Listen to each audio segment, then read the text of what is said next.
जय हिंद, नमस्कार। आप सभी का स्वागत है पढ़ाई घर घर घर नौकरी में। आज हम लेकर के आए हैं बिहार एसएससी जो इंटर स्तरीय जो आया है हमारा फॉर्म जो अभी भरा रहा है, उसी से रिलेटेड कुछ क्वेश्चन लेकर के आए हैं। और ये जो क्वेश्चन है आपका प्रीवियस ईयर क्वेश्चन है, 2016 सीजीएल बिहार सीजीएल मेंस का क्वेश्चन हम लेकर के आए हैं, जो 2016 में 10 क्वेश्चन पूछा गया था, उस 10 क्वेश्चन को लेकर के। इसी तरह हर वीडियो में डेली आपको जितना भी क्वेश्चन पूछा गया है प्रीवियस ईयर, सारे को हम लोग डिस्कस करेंगे। तो चलिए, आज के क्लास का पहला क्वेश्चन आपके स्क्रीन पर ए रहा। कहा है क्वेश्चन में 50,000 रुपए बढ़कर 57,000 रुपए हो जाते हैं, तो 5 साल में उसी साधारण ब्याज की दर से 70,000 रुपए कितने हो जाएंगे, आपको बताना है। अब बताओ, 50,000 रुपए मतलब ये हो गया हमारा प्रिंसिपल, वो कितना गया है 57,000, मतलब ये हो गया हमारा अमाउंट। अब बताओ 50,000 57,000 हो गया, मतलब ब्याज कितना मिला होगा, तो आप कहेंगे इन दोनों का जो अंतर होगा वही ब्याज होगा। तो ब्याज हमारा मिला है कितना, तो आप कहेंगे 7,000। 7,000 ब्याज मिला है किस पर, तो आप कहेंगे 50,000 पर। तो हम देख लेते हैं इस 50,000 का 7,000 कितना परसेंट है। अगर ये परसेंट में चेंज करते हैं, जो रुपया में हमारा जो ब्याज आया है, इसको अगर हम परसेंट में चेंज कर दें, तो आप कहेंगे जो 7,000 है 50,000 का कितना परसेंट होगा। तो जैसे ही चेंज करेंगे तो आपको पता चलेगा ये हमारा 14% आ जाएगा। कितना परसेंट, 14% आएगा।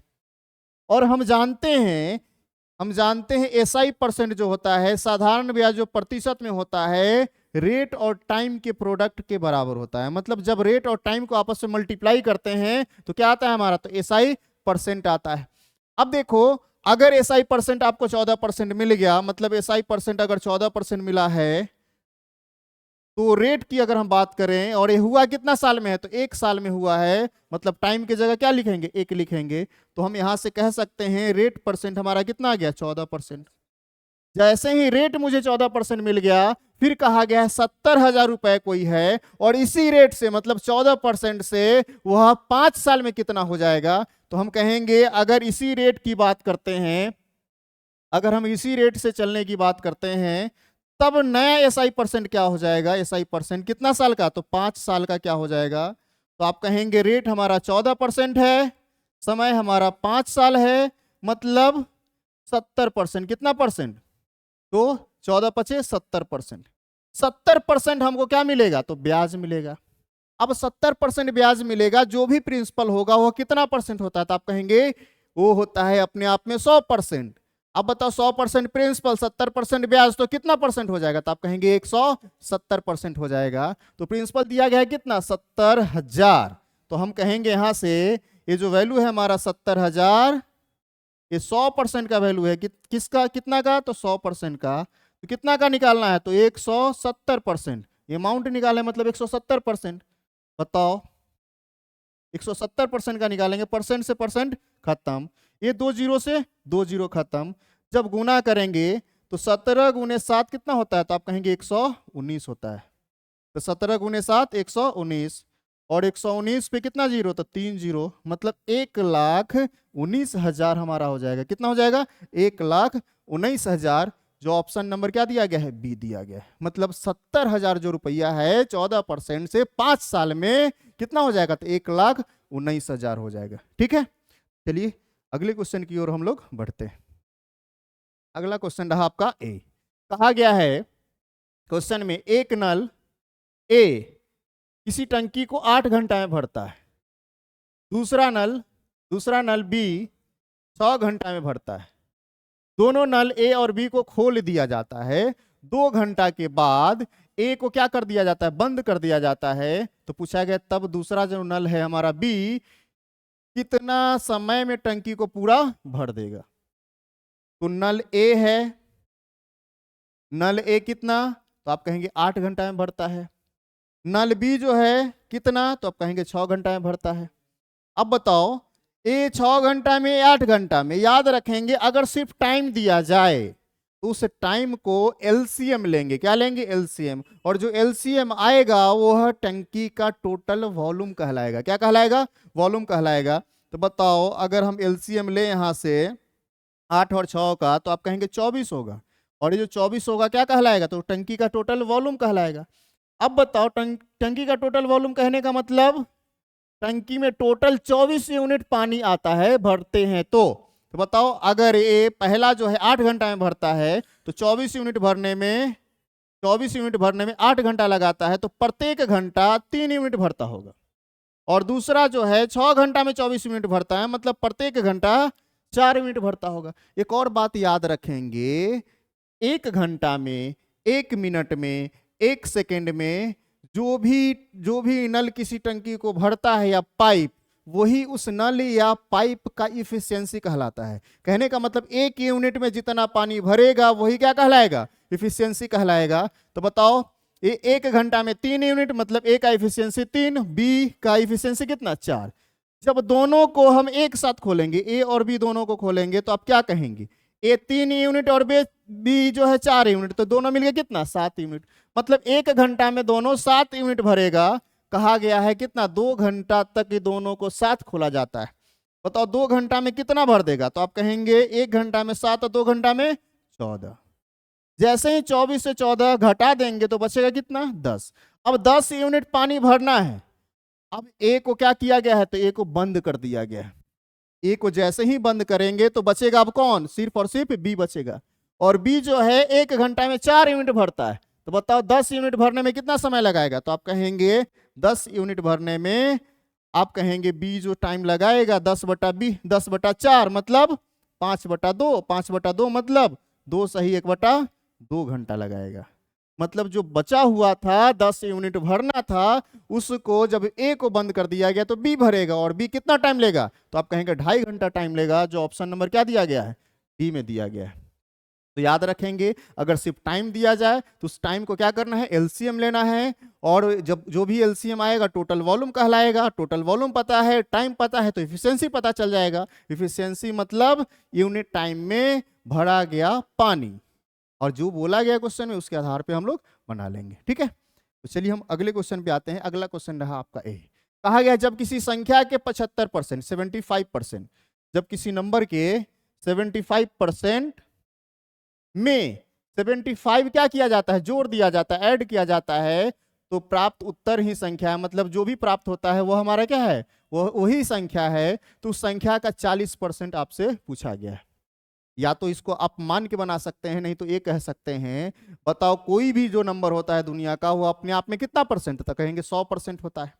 अब बताओ उसी संख्या का 100%, सॉरी कोई भी नंबर है 100% होता है, 100% है, उसका 75% निकाल लिया और उसमें 75 जोड़ दिया, तब वही संख्या मिल गया, मतलब वही 100% फिर वही आ गया।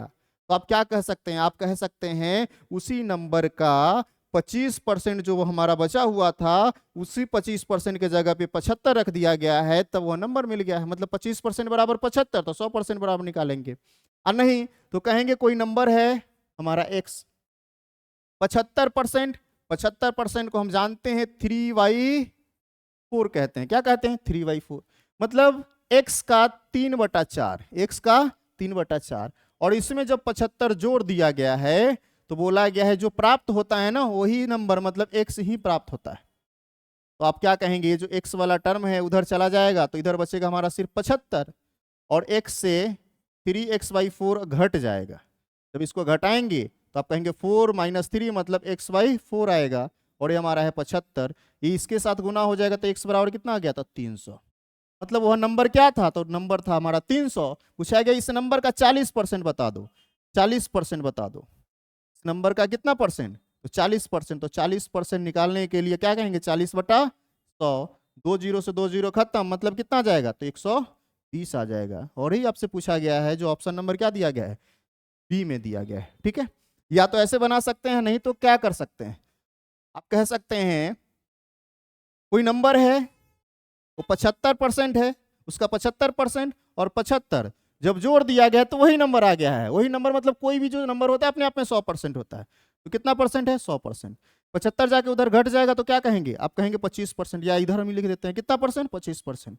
और क्या, तो 75। तो आप क्या कहेंगे, 25% बराबर कितना है, 75। तो आप कहेंगे 100% बराबर क्या है, जैसे ही 100% निकालेंगे तो नंबर हो जाएगा। 100% मतलब 4 से गुना, तो 4 से गुना करेंगे तो कितना हो जाएगा, 300। और इसी का 40% निकालना था। 40% को हम 2/5 बोलते हैं, तो डायरेक्ट हम निकाल सकते हैं। ये हो जाता है कितना, तो 120 हो जाता है हमारा 60, 120 हो जाता।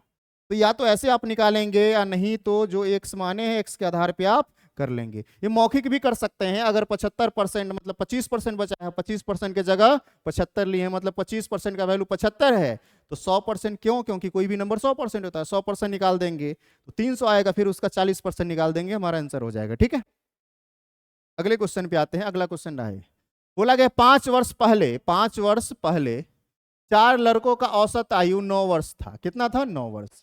उसमें एक नए लड़के के शामिल होने से उन 5 की वर्तमान आयु 15 वर्ष हो जाती। तो पूछा गया है जो नया लड़का जो शामिल हुआ है उसका वर्तमान आयु क्या है, उसका उम्र क्या है, वर्तमान में उसका उम्र क्या है। ठीक है, कहा गया 5 साल पहले, 5 साल पहले बताओ, 5 साल पहले एवरेज कितना था, तो आप कहेंगे 9। अब बताओ 5 साल पहले 9 था, वर्तमान की बात करते हैं, मतलब सबका 5-5 साल बढ़ेगा, तो हम कहेंगे वर्तमान में बताओ वर्तमान औसत क्या होगा। तो आप क्या कहेंगे, वर्तमान औसत हो जाएगा, पहले 5 साल पहले 9 था तो 5 साल जुट जाएगा, मतलब 14 हो जाएगा। क्या हो जाएगा हमारा, तो 14 हो जाएगा वर्तमान में। बताओ वर्तमान में अगर 14 है 4 का, मतलब अगर यही अगर क्वेश्चन कहा जाता 5 साल पहले ना दे करके, तो कहा जाता 4 लड़कों का वर्तमान में एवरेज 14 है, एक लड़का आ जाता है, तब एवरेज 15 हो जाता है। अब बताओ एक नया लड़का 5वां लड़का आया है, मतलब पहले से 4 था, एक आया, मतलब टोटल 5 हो गया है। अब एवरेज कितना हो गया, 15 हो गया। एवरेज का मतलब होता है बराबर बराबर बांटना, मतलब 15 हो गया, मतलब 15 15 15 15 15 सब में हम बांट दिए। ठीक है, अगर 15 अब हुआ है, इसका मतलब जो लड़का आया है उसका उम्र तो 15 साल होगा ही होगा, साथ ही मतलब 15 एवरेज बनाने का मतलब अपने हिस्से का तो 15 लेके आया ही है, और साथ ही साथ ये जो 4 दोस्त है उसका तो 14 ही है, तो 15 बनाने के लिए चारों को एक एक देना पड़ेगा, मतलब एक्स्ट्रा कितना लेकर के आया है, तो 4 लेकर के आया है। तो आप क्या कहेंगे, जो आने वाला है जो आया है उसका उम्र कितना होगा, उसका आयु कितना होगा, तो 19 साल होगा। मतलब अगर एवरेज हमारा 15 हो गया है, इसका मतलब अगर हम लेकर के आए हैं, मतलब अपने हिस्से का तो 15 लेके आए ही हैं, साथ में जो 4 बचा हुआ है जिसके पास मात्र 14 है, तो उसके लिए भी एक एक लेकर के आए हैं, मतलब 4 वो और अपने हिस्से का 15, मतलब हम लेके कितना है, तो 19, मतलब हमारा एज कितना है, तो 19 साल एज है। या तो ऐसे करेंगे या नहीं तो क्या करेंगे, गुना करेंगे, फिर निकालेंगे। जैसे कैसे, तो आप कहेंगे नया एवरेज 15, आदमी कितना, तो 5। अब पहले कितना था, 14, कितना था, तो 4, ये हो जाएगा हमारा 75 माइनस 56, जब घटाएंगे तो कितना जाएगा, 19। या तो ऐसे निकालेंगे नहीं तो ऐसे आप सोच लेंगे। आया कुछ समझ में, तो चलिए हम अगले क्वेश्चन की ओर बढ़ते हैं। अगला क्वेश्चन आपका ये कहा गया है 50 मीटर लंबी ट्रेन 100 मीटर लंबे प्लेटफॉर्म को 10 सेकंड में, कितना सेकंड में, 10 सेकंड में पार कर जाती है, क्रॉस कर जाती है, तो रेलगाड़ी की स्पीड कितनी है मीटर पर सेकंड में आपको बताना है। अब देखो अगर यहां देखेंगे तो आपको इतना जरूर पता होना चाहिए, जो रेलगाड़ी होता है अगर किसी प्लेटफॉर्म को पार करेगा, मतलब उस केस में जो टोटल डिस्टेंस होगा वो रेलगाड़ी का लंबाई प्लस प्लेटफॉर्म का लंबाई, मतलब वहां जो दूरी का काम करेगा, डिस्टेंस का काम करेगा, वो प्लेटफॉर्म का लेंथ प्लस ट्रेन का लेंथ। तो ट्रेन का लेंथ हमारा है 50, अब प्लेटफॉर्म का लेंथ कितना है हमारा 100, तो आप क्या कहेंगे टोटल कितना हो जाएगा हमारा, तो 150 हो जाएगा। कितना हो जाएगा, 150। और ये क्या कहलाएगा, तो ये हमारा डिस्टेंस का काम करेगा, किसका, तो डिस्टेंस का काम करेगा। ये क्या 50 क्या था, तो लेंथ था किसका, तो ट्रेन का, और ये जो लेंथ है किसका, तो प्लेटफॉर्म का। अब बताओ हम जानते हैं, क्या जानते हैं, तो समय बराबर क्या होता है, time equal to distance upon speed, या स्पीड बराबर क्या होता है, तो डिस्टेंस अपॉन टाइम। बताओ डिस्टेंस आपको पता चल गया 150, और टाइम पहले से पता है कितना मीटर कितना सेकंड लगता है, तो 10 सेकंड लगता है। तो बताओ डिस्टेंस में अगर टाइम से डिवाइड कर देंगे तो क्या आ जाएगा, तो स्पीड आ जाएगा, भाग लगाएंगे तो कितना आ जाएगा, तो ये आ जाएगा 15। अब एक और बात याद रखेंगे, ऊपर मीटर और नीचे क्या है हमारा सेकेंड, तो हमारा यूनिट मीटर पर सेकेंड। अगर ऊपर होता किलोमीटर तो उसको मीटर में बदलते हैं और नीचे हमारा सेकेंड, या ऊपर किलोमीटर में हम छोड़ देते हैं, नीचे जो सेकेंड है उसको घंटा में बदलते। यूनिट को क्या रखना है, समान रखना है, तो 15 मीटर पर सेकेंड, मतलब ऑप्शन नंबर बी। कोई दिक्कत? चलिए अगले क्वेश्चन पे बढ़ते हैं। हाँ, अगला क्वेश्चन सेम आ गया। चलो 7 नंबर क्वेश्चन कहा गया, दो व्यक्तियों की आयु का रेशियो 4 और 7 है। क्या है, 4 7। उसमें से एक की आयु दूसरे की आयु की अपेक्षा 30 वर्ष अधिक है। तो बोला गया उनकी आयु का योगफल मतलब सम क्या है, आपको बताना है। बताओ, दो व्यक्ति है, पहला व्यक्ति और दूसरा व्यक्ति, इसका ये जो एज है 4 यूनिट और इसका कितना है 7 यूनिट। यूनिट में 4, यूनिट में 7। बताओ इन दोनों का डिफरेंस कितना है, तो आप कहेंगे यूनिट में 3 है। कितना है, यूनिट में 3 है। अब बताओ, बोला गया है अधिक या कम। अधिक कम का मतलब होता है डिफरेंस, मतलब एक का उम्र मान लो 10 साल और दूसरे का उम्र है 15 साल, तो क्या कहेंगे, दूसरा जो है पहला से 5 वर्ष अधिक है, या पहला जो है दूसरा से 5 वर्ष कम है। कम या अधिक मतलब डिफरेंस, डिफरेंस कितना है दोनों में, तो 5। तो डिफरेंस ही दिया गया है कितना, 30। तो आप कहेंगे यूनिट में 3 और साल में कितना, तो 30। एक यूनिट का मान कितना, तो आप कहेंगे 10। बोला गया सम, तो सम बताओ, ये 4 और 7 कितना हो जाएगा, तो आप कहेंगे 11। और 11 का मान कितना, 11 यूनिट का मान, तो एक का मान 10 है, तो 11 का मान 110। तो दोनों का सम कितना हो जाएगा, 110। जो ऑप्शन में दिया गया क्या, डी नंबर। आया कुछ समझ में? तो रेशियो दिया गया था दोनों का एज का रेशियो हमारा 4 और 7 था। डिफरेंस दिया गया है 30 साल। बोला गया है इससे जो है पहला जो है दूसरा, पहला से दूसरा 30 साल अधिक है, या बोला जाता दूसरा जो है पहला जो है दूसरा से 30 साल कम है, या दूसरा पहला से 30 साल अधिक है। मतलब अंतर दिया गया, अंतर यूनिट में कितना है 3, लेकिन साल में 30 साल, तो 1 बराबर 10। सम पूछा गया, तो 4 और 7 11, 11 यूनिट का मान निकाल दिया, कितना आ गया 110 आ गया। ठीक है, चलिए अगले क्वेश्चन की ओर बढ़ते हैं। अगला क्वेश्चन आपका ये बोला गया अंकित मूल। अंकित मूल मतलब होता है एमआरपी, मैक्सिमम रिटेल प्राइस। अंकित मूल पर 12,000 रुपए वाली एक टेबल 11,000 रुपए में बेच दी गई। तो टेबल पर दी गई छूट क्या है ये बताना है, छूट का परसेंट क्या है ये बताना है। 12,000 रुपया एमआरपी था, एमआरपी कितना है, तो 12,000 है, और बेच दिया गया मतलब इसका सेलिंग प्राइस कितना है, तो आप कहेंगे 11,000 है। बताओ 12,000 के सामान 11,000 में मिल गया, मतलब 1,000 का छूट मिला है। कितना का मिला है छूट, तो आप कहेंगे 1,000 का छूट मिला है। छूट जो होता है हमारा हमेशा एमआरपी पे होता है, मतलब एमआरपी पे डिसाइड किया जाता है। और एमआरपी पे डिसाइड किया जाता है मतलब कंपेयर एमआरपी से करेंगे, और जिससे कंपेयर करेंगे फ्रैक्शन के डिनोमिनेटर में आएगा। मतलब 1,000 जो डिस्काउंट है किस पे मिला है, तो आप कहेंगे 12,000 पर मिला है। फ्रैक्शन आ गया, प्रतिशत में चेंज करना है, तो 100 से हम क्या कर देंगे, तो गुना कर देंगे। जैसे ही 100 से गुना करेंगे तो 100/12, 100/12 मतलब 12 8 96, 4/12 मतलब 1/3, मतलब 8 सही 1/3%, या बोलेगा 8.33%। जो ऑप्शन नंबर क्या दिया गया हमारा, तो ए दिया गया। आया समझ में? तो 12,000 का सामान 11,000 में बेचा, 1,000 का डिस्काउंट किस पे, तो 12,000 पे प्रतिशत निकाल दिए। कितना आया 8.33, या 8 सही 1/3%। कोई दिक्कत किसी को? तो चलिए हम अगले क्वेश्चन पे आते हैं। अगला क्वेश्चन हमारा ए, कहा गया एक बल्लेबाज, कोई बैट्समैन है, एक बल्लेबाज 17वीं पारी में, मतलब 17वीं इनिंग में 87 रन बनाता है। कितना रन, 87 रन बनाता है, जिससे उसका बल्लेबाजी औसत 3 रन बढ़ जाता है। बोला गया 17वीं पारी के बाद उसका रन औसत क्या है बताना है आपको। अब बताओ, अगर 17वीं पारी में 87 रन बनाया है, कितना बनाया है 87, कौन सी पारी में, तो 17वीं इनिंग में 3 बढ़ जाता है। इसका मतलब क्या, 17 पे 3 बढ़ा होगा। कहने का मतलब 17 जो पारी है हमारा 3 बढ़ा है, मतलब 17 पे 3 बढ़ा है, मतलब 17 गुना 3 कितना होता है 51। मतलब जितना बनाना चाहिए था, अगर जितना पहले एवरेज रहा होगा उसी उतना ही बनाया होता तो कोई प्रभाव नहीं पड़ता। एवरेज बढ़ने का मतलब है वो ज्यादा रन बना दिया है। तो ज्यादा कितना बनाया है, तो 17 में 3 बढ़ा है, मतलब 51 रन ज्यादा बना लिया है। कितना रन? 51 रन ज्यादा बनाया है। 51 रन ज्यादा बनाया है, मतलब 87 से 51 घटाएंगे तो कितना आएगा हमारा? 36।